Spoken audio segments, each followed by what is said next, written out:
1. People who like to have spare time. Everyone dreams of having an easy life, no one wants to live a hectic life. Sometimes they want to slow down and live a life of doing things they want to do. They wish to have enough money to afford all the things they want to buy and eat out often.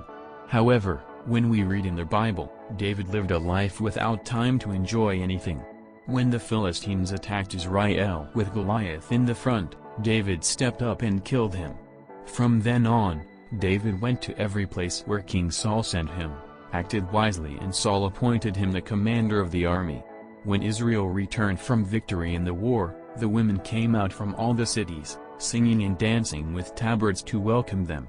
Saul hath slain his thousands, and David his 10,000s. What they said displeased Saul, and his heart became filled with rage, so, from that point on, he continually tried to kill David too. David living in an urgent situation. One day, an evil spirit came upon Saul and he frantically prophesied throughout his kingdom. David took a harp and was playing it for the king when Saul threw a javelin he was holding at David. After that, Saul continuously tried to kill David. David could not live in Israel anymore, he had no other option than to flee to his enemy, the Philistines. But even there, David always lived being on high alert. In Philistine, David lived in a remote city called Ziklag. He once went to the battlefield with the men, but when they returned, they found that the city had been burned to the ground and all the women and children taken captive. David and the people that were with him lifted up their voices and wept. The people were so sad, they wanted to stone David to death. Just like this, David couldn't have a moment of free time because he had to constantly live under such urgent situations. 3. David not going out to the battlefield. After that, King Saul died on the battlefield and David became king. David defeated his enemies and gradually expanded his territory. When all of the enemies were destroyed by the power of God, David finally had some spare time in his life. He did not have to live with being worried or anxious anymore. However, when he had some time to spare, David began to act differently than before. In 2 Samuel chapter 11 in the Bible, a war broke out between Israel and Ammon.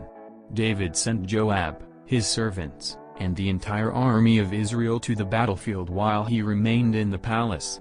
He thought he didn't need to go to a tough battlefield anymore. In 2 Samuel chapter 11 verse 2, David woke up in the evening. Why did he wake up in the evening instead of the morning? Maybe he had been drinking and partying the whole night before. But even though he slept through the day and woke up in the evening, as soon as he got up, he should have called his servants to get a report of the situation of the war and discuss strategy. However, he didn't do that. He got up from the bed and walked upon the roof of the palace. When he looked down from the roof, he saw a woman washing herself. She was the wife of his servant, Uriah.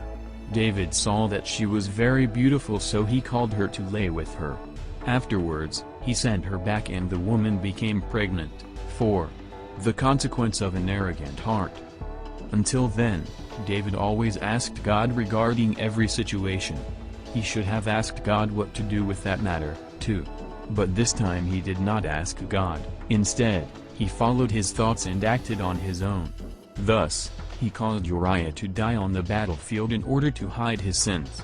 This incident brought unspeakable pain into David's life. God rebuked David through the prophet Nathan. Wherefore hast thou despised the commandment of the Lord, to do evil in his sight?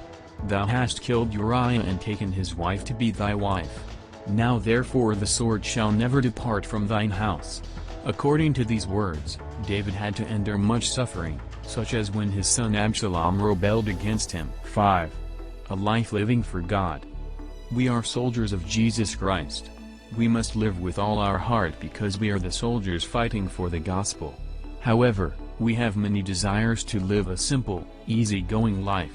But we must remember, as we live life enjoying the luxury of free time, difficult and sad things will also happen.